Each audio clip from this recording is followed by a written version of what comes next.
Hello everyone, welcome to my YouTube channel NCERT hub. आज हम class 5th की EVS का चैप्टर 6 समझेंगे, बूंद बूंद दरिया दरिया। बात पुरानी, यह है 650 साल पुराना घड़सी सर यानी तालाब। इसे जैसलमेर के राजा घड़सी ने लोगों के साथ मिलकर बनवाया था। इसके दोनों तरफ पक्के घाट, सजे हुए बरामदे, कमरे, बड़े हॉल और ना जाने क्या क्या था। यहाँ लोग मिलते जुलते थे, जलसे होते थे और गाने बजाने का प्रोग्राम भी होता था। इसके घाट पर बनाए गए स्कूल में आसपास के बच्चे पढ़ने आते थे। सभी इस बात का ध्यान रखते थे कि तालाब गंदा ना हो और सफाई में हाथ बांटते थे। तो ये 6 साल पुराना जो घड़सी सर है उसके बारे में बता रहे हैं। सर यानी कि तालाब, और इसे जैसलमेर के राजा घड़सी ने लोगों के साथ मिलकर बनवाया था, इसलिए इसका नाम घड़सी सर रखा गया।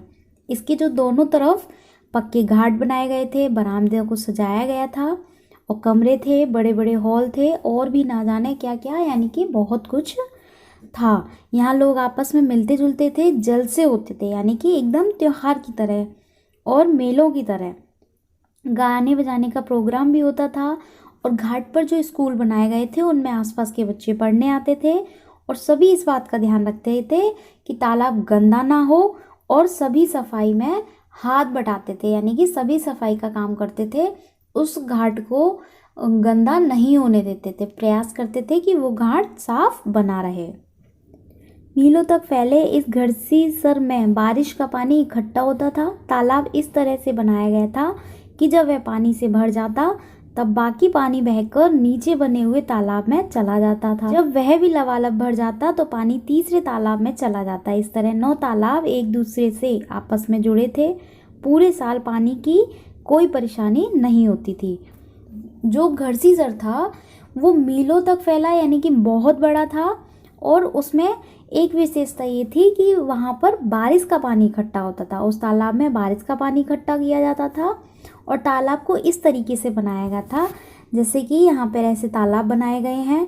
और अगर ये तालाब पूरा भर जाता है बारिश के पानी से तो इसका जो पानी है दूसरे तालाब में ट्रांसफ़र हो जाएगा जो कि हाफ है, और जब ये भी भर जाएगा तो इसका पानी और तालाब में ट्रांसफ़र हो जाएगा जो कि आधा है। इसके भरने पर फिर वो पानी अदर तालाब में चला जाता था।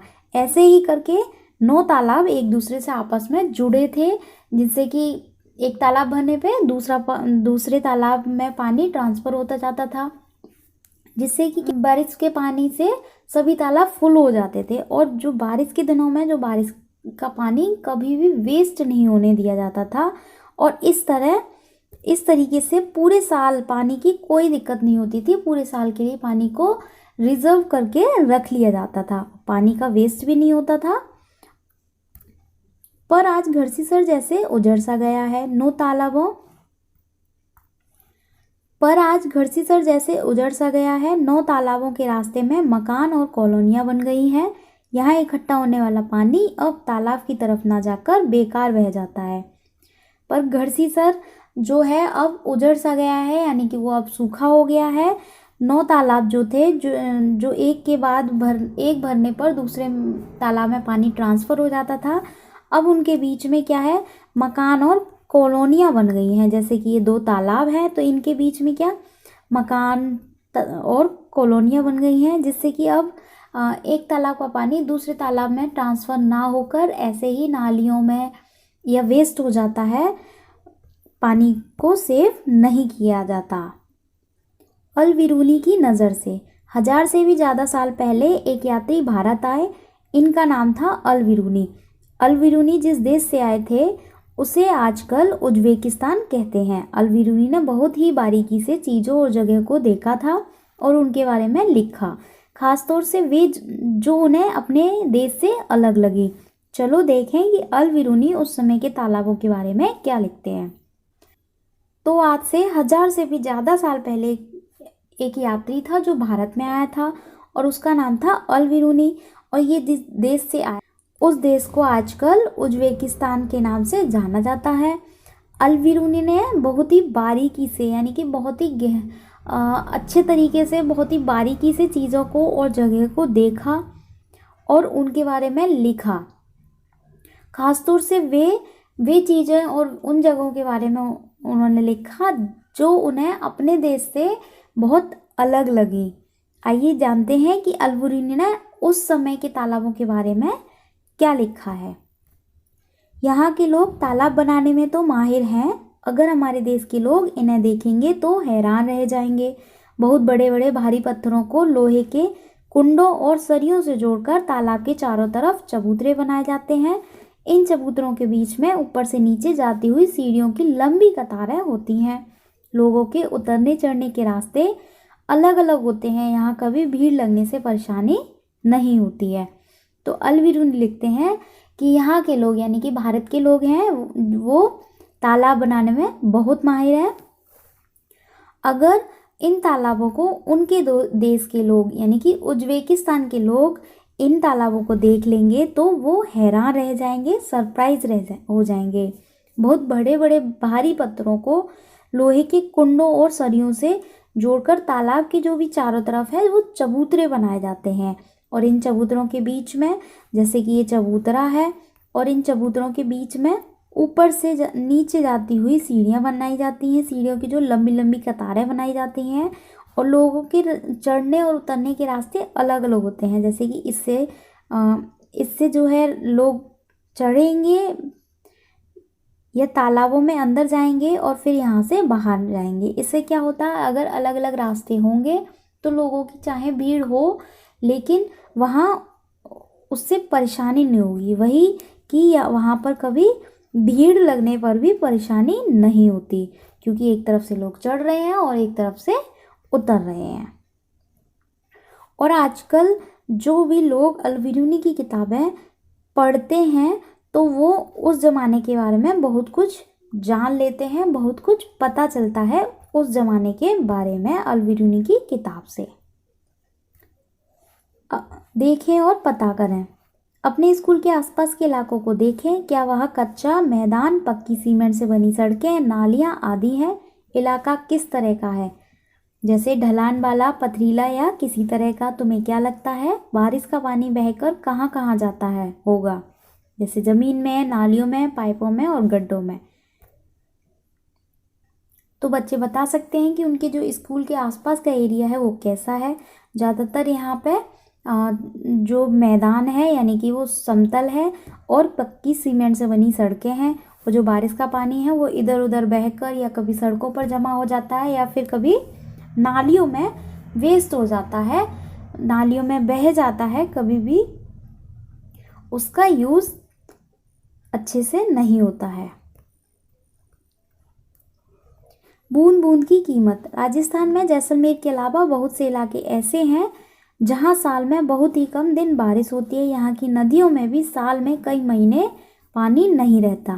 राजस्थान में जैसलमेर के अलावा बहुत सारे ऐसे इलाके हैं, बहुत सारे ऐसे गांव या डिस्ट्रिक्ट हैं जहां बहुत कम बारिश होती है या साल के बहुत ऐसे महीने होते हैं वहाँ की नदियाँ सूखी रहती हैं, लेकिन वहाँ पर भी पानी की इतनी दिक्कत नहीं होती है। क्यों?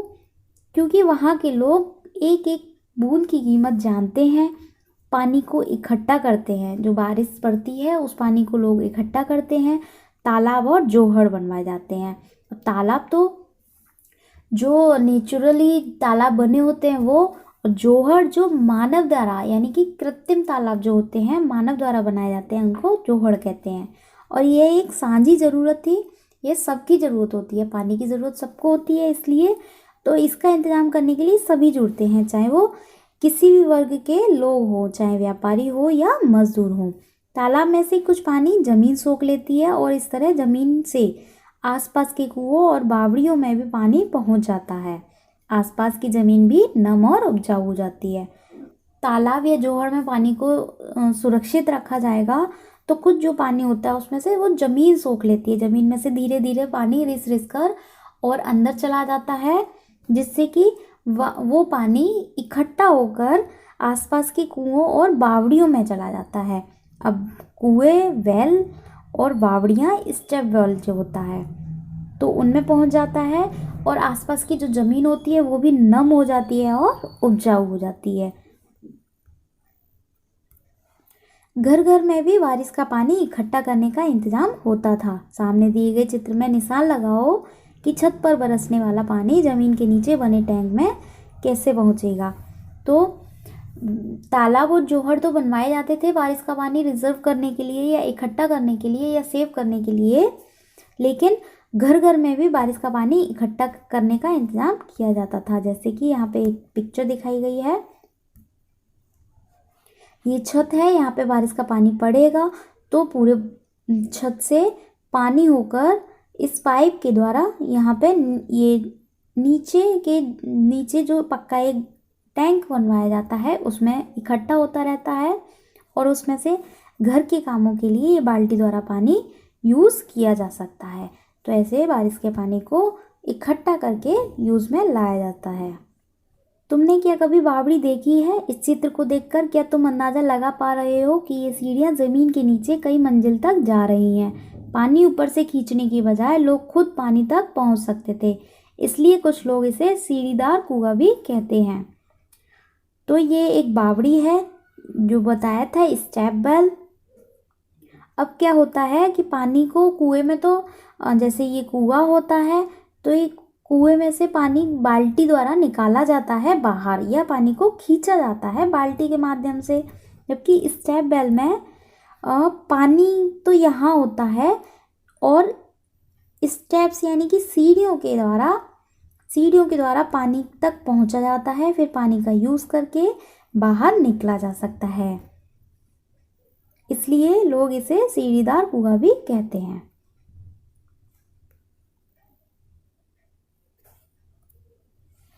पुराने ज़माने में लोग काफिले बनाकर लंबे सफ़र करते थे। अक्सर लोगों का मानना था कि प्यासे यात्रियों को पानी पिलाना बहुत अच्छा काम है, इसलिए कई जगह बहुत ही सुंदर बावड़ियाँ बनवाई गई थी।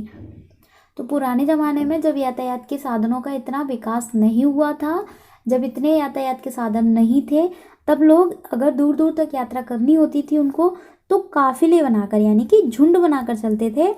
तो अक्सर लोगों का मानना था कि प्यासे यात्रियों को पानी पिलाना बहुत अच्छा काम होता है, बहुत पुण्य का काम होता है, इसलिए उन लोगों के लिए यानी कि प्यासे यात्रियों के लिए कई जगहों पर बहुत ही सुंदर सुंदर बावड़ियाँ बनवाई गई थी, जिससे कि कोई भी यात्री अपने प्यास बुझा सके।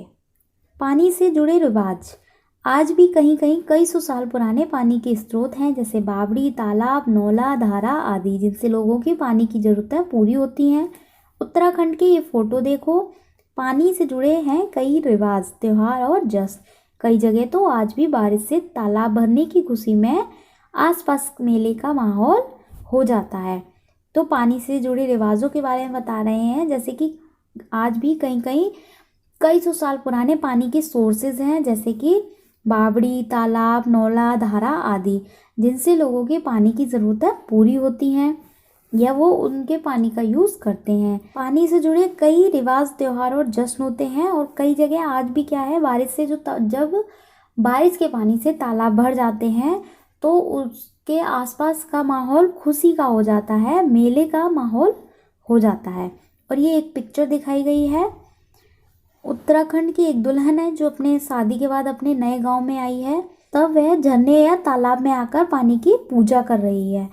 और आजकल यह रिवाज शहरों में भी देखने को मिलता है कि दुल्हन घर में ही, शहरों में तो तालाब और झरने होते नहीं है, तो घरों में ही किसी नल के पास जाकर पूजा करती है। और पानी की पूजा होनी भी चाहिए, क्योंकि पानी से ही तो ज़िंदगी जुड़ी है, पानी नहीं है तो शायद ज़िंदगी भी नहीं है। क्या तुम्हारे यहाँ पानी के लिए कुछ खास बर्तन इस्तेमाल होते हैं? यहाँ देखो, इस सुंदर कुंडों वाले तांबे के बर्तन में पानी भरा जा रहा है। दूसरे चित्र में चमकदार पीला पीतल का घड़ा है। पानी भरने की जगह पर सुंदर मूर्तियाँ भी बनाई गई हैं। क्या तुमने कभी पानी की जगह पर कोई सुंदर इमारत बनी देखी है? कहाँ? ये चित्र में दिखाए गए हैं कि ये तांबे का बर्तन है और ये पानी आ रहा है, इस पे कितनी सुंदर सुंदर मूर्तियाँ बनाई गई हैं। यहाँ पे पीतल है येलो कलर का जो कि चमक रहा है और ये मूर्ति है। तो पानी भरने की जगह पे इतनी सुंदर सुंदर मूर्तियाँ बनाई गई हैं। जरा सोचो, 1986 में जोधपुर और आसपास के इलाकों में जब सूखा पड़ा था, तब भूली बिसरी बावड़ियों को एक बार फिर से याद किया गया। मोहल्ले के लोगों ने मिलजुल कर बावड़ी में से 200 ट्रक से भी ज़्यादा कूड़ा निकाला। बावड़ी ने फिर से प्यासे शहर को पानी पिलाया। इसके लिए चंदा भी मोहल्लों वालों ने ही दिया। कुछ साल बाद फिर से अच्छी बारिश हुई और पानी की परेशानी कम हुई, पर अब फिर से बावड़ी को बुला दिया गया। तो 1986 की जोधपुर की बात बता रहे हैं कि वहाँ के आसपास के इलाकों में, वहाँ के आसपास के एरिया में जब सूखा पड़ गया था, यानी कि बहुत दिनों तक बारिश नहीं हुई थी, पानी की बहुत कमी हो गई थी, तब लोगों ने जो भूली बिसरी बावड़ियाँ, यानी कि जो बहुत पहले बावड़ियाँ को भूल गए थे, वहाँ पर बनी थी लेकिन उनको याद नहीं किया जाता था या उनमें से पानी का यूज़ नहीं किया जाता था, उन बावड़ियों को एक बार फिर से याद किया गया, उन बावड़ियों को एक बार फिर से सुधारा गया। उनमें से 200 से भी ज़्यादा ट्रक से कूड़ा निकाला। फिर बावड़ियों को ढंग से किया गया तो बावड़ी में फिर से पानी आया और उसने शहर के पानी की किल्लत को या शहर के पानी की दिक्कत को पूरा किया। और इसके लिए जो चंदा या पैसों की ज़रूरत थी वो भी मोहल्लों वालों ने ही इकट्ठा किया था। लेकिन कुछ साल बाद जब फिर से अच्छी बारिश हुई और पानी की दिक्कत जो थी, परेशानी थी, वो कम हो गई। अब फिर से उन बावड़ियों को भुला दिया गया है, यानी कि फिर से उन बावड़ियों में से पानी का इस्तेमाल करना बंद कर दिया है। अब यहाँ पर कुछ बच्चे हैं जो कि अपने यहाँ पानी कैसे आता है उसके बारे में बता रहे हैं। हमारे मोहल्ले में दिन में 2 बार जल बोर्ड का टैंकर आता है। पानी के लिए लंबी लाइन लगती है और रोज़ झगड़े होते हैं। इनके मोहल्ले में दिन में 2 बार जल बोर्ड का टैंक आता है और पानी के लिए लंबी लंबी लाइनें लगानी पड़ती हैं, जिसके कारण रोज़ झगड़ा होता है। ये बता रही हैं कि हम कुएं से पानी भरते हैं। पास के कुएं 1 साल पहले सूख गए, अब काफ़ी दूर चलकर जाना पड़ता है। कई कुओं पर तो जात के नाम पर पानी लेने नहीं देते। तो ये कुओं से पानी भरती हैं, लेकिन इनके घर के जो पास के कुएं हैं वो भी सूख गए हैं। अब इन्हें बहुत दूर से पानी लेने जाना पड़ता है और कुछ कुओं पर तो इन्हें पानी लेने नहीं दिया जाता इनकी कास्ट के कारण। मेरे यहाँ दिन में आधे घंटे के लिए पानी आता है। हम लोग दिन भर के इस्तेमाल के लिए टंकी में पानी भर कर रखते हैं। तो इनके यहाँ दिन में आधे घंटे के लिए पानी आता है और ये अपनी टंकी में पानी रिजर्व करके रख लेते हैं और पूरे दिन उसी का यूज़ करते हैं। हमारे यहाँ तो दिन भर नल में पानी आता है, तो इनके यहाँ तो कोई दिक्कत ही नहीं है पानी की। ये कह रहे हैं मेरे यहाँ हैंडपम्प लगा है लेकिन उसका पानी काफ़ी खारा है, पीने के लिए तो पानी खरीदना पड़ता है। तो इनके यहाँ पानी के लिए हैंडपम्प लगा है लेकिन उसका जो पानी है बहुत सॉल्टी है, यानी कि खारा है, तो इसलिए इन्हें पीने के लिए पानी खरीदना ही पड़ता है। और ये है कि हमने जल बोर्ड के पाइप में टुल्लू पंप लगाया है, कोई परेशानी नहीं है। इन्होंने जल बोर्ड के पाइप में टुल्लू पंप लगाया है जो कि बहुत तेज़ी से पानी को खींच लेता है। हमारे घर में बोरिंग के पाइप में मोटर लगी है लेकिन बिजली ही नहीं होती, तो क्या करें। इनके बोरिंग के पाइप में मोटर लगी है, यानी बोरवेल, तो पानी की दिक्कत तो नहीं है, लेकिन बिजली से चलती है बोरवेल और पानी लाइट नहीं आएगी तो वो किससे चलेगी, तो भी दिक्कत है। हम नहर से ही पानी भरते हैं। तो ये है जो नहर से ही पानी भरती हैं और उसी का यूज़ करते हैं। चर्चा करो, जिंदगी का हक तो सभी का है, फिर जीने के लिए या पानी पीने भर के लिए पानी मिल जाए, क्या यह हक हर एक को मिल रहा है? ऐसा क्यों कि कुछ लोगों को तो खरीद कर ही पानी पीना पड़ता है। पृथ्वी पर तो पानी सभी का साझा है। कुछ लोग गहरा बोरिंग करके ज़मीन के नीचे से ज़्यादा पानी खींच लेते हैं। यह कहाँ तक सही है? तुमने क्या ऐसा कहीं देखा है? कुछ लोगों को जल बोर्ड के पाइप में टुल्लू पंप क्यों लगाना पड़ रहा होगा? इससे दूसरे लोगों को क्या परेशानी हो रही होगी? तुम्हारा क्या कुछ ऐसा अनुभव है?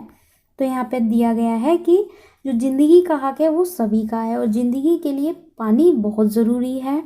फिर जीने के लिए या पानी भर पीने के लिए हर एक को हक मिलना ज़रूरी है, लेकिन क्या ये हक सभी को मिल रहा है? तो नहीं, किसी को बहुत ज़्यादा कम मिल रहा है पानी, तो किसी को बहुत ज़्यादा। और कोई गहरा बोरिंग करके ज़मीन से सीधे पानी बहुत ज़्यादा खींच लेता है और उसको वेस्टेज भी करते हैं लोग बाग, और किसी को थोड़े थोड़े पानी के लिए भटकना पड़ता है या फिर पानी पीने के लिए भी उसको खरीदना पड़ता है। और पानी, पृथ्वी पर पानी है तो सभी का साझा है, सभी को पानी की ज़रूरत है, लेकिन ये जो सभी के पानी की ज़रूरत है वो सभी को बराबर से पूरी नहीं हो रही है। इसलिए हमें जो पानी का वेस्ट नहीं करना चाहिए, उसको पानी को बहुत ही अच्छे तरीके से उसका यूज़ करना चाहिए और सेव करना चाहिए। यह मुमकिन है। आज कई संस्थाएं पानी के इंतजाम में लगी हैं। वे लोग बुजुर्गों से मिलकर ये जानने की कोशिश करते हैं कि उनके ज़माने में पानी का इंतजाम किस तरह का था। वे पुराने तालाबों की मरम्मत करते हैं और नए तालाब भी बनाते हैं। चलो देखें कि तरुण भारत संघ नाम की एक संस्था ने दड़की माई की मदद कैसे की। तो यहाँ पर बता रहे हैं कि आजकल जो कई संस्थाएं हैं जो पानी के इंतजाम में लगी हैं, या पानी लोग बुजुर्गों से मिलकर यानी कि बड़े बूढ़ों से मिलकर ये जानने की कोशिश करते हैं कि उनके ज़माने में जो पानी था उसका इंतजाम किस तरीके से किया जाता था, वो किन किन साधनों से उसको इकट्ठा किया जाता था या फिर सेव किया जाता था, और पुराने तालाबों की मरम्मत करते हैं और नए तालाब भी बनाते हैं। ऐसी ही एक संस्था है तरुण भारत संघ। ये तरुण भारत संघ का लोगो है। तो इन्होंने दड़की माई की हेल्प कैसे की, आइए देखते हैं। ये है दड़की माई, राजस्थान के अलवर ज़िले के एक गांव में रहती हैं। इस गांव की औरतों का पूरा समय घर के कामों और जानवरों की देखभाल में चला जाता था। कभी कभी तो जानवरों के लिए कुओं से पानी खींचने में पूरी रात लग जाती थी। जब गर्मियों में कुएं भी सूख जाते तो गांव छोड़ना पड़ता। दड़की माई ने पहल की और लोगों ने संस्था के साथ मिलकर तालाब बना लिया। जानवरों के चारे पानी की परेशानी कम हुई और ज़्यादा दूध मिलने लगा। लोगों की कमाई भी बढ़ी। वे लोग अब दूध का मावा बनाकर भी बेचते हैं। तो दड़की माई के बारे में बताया गया है कि राजस्थान के अलवर ज़िले के एक गांव में रहती हैं, और उस गांव में औरतों का जो पूरा समय था वो पूरे घर के कामों और जानवरों की देखभाल में ही लगा रहता था, और जानवरों के लिए कुओं से पानी लाना और खींचना, उसमें पूरी रात लग जाती थी। तो जब गर्मियों में कुएं भी सूख जाते थे तो गांव छोड़ना पड़ता था लोगों को। लेकिन अब इस गांव की जो दड़की माई है उन्होंने पहल की और लोगों ने संस्था के साथ मिलकर तालाब वगैरह बनाए और जानवरों के चारे पानी की व्यवस्था की, और उसकी जो पानी की व्यवस्था, पानी की परेशानी थी वो कम हो गई। और जो चारे पानी की व्यवस्था होने से क्या, जो ज़्यादा दूध मिलने लगा और लोगों की कमाई भी बढ़ गई। तो वे लोग अब दूध का मावा बनाकर बेचते हैं, उनकी कमाई भी बढ़ गई। इस तरीके से पानी की समस्या जो सॉल्व हो जाती है तो उससे बहुत सारी मुश्किलें समाप्त हो जाती हैं। तो अब ये चैप्टर यहीं फिनिश होता है। अगर ये सेशन पसंद आया हो तो इसको लाइक कीजिए। मिलते हैं नेक्स्ट सेशन में। Thank you.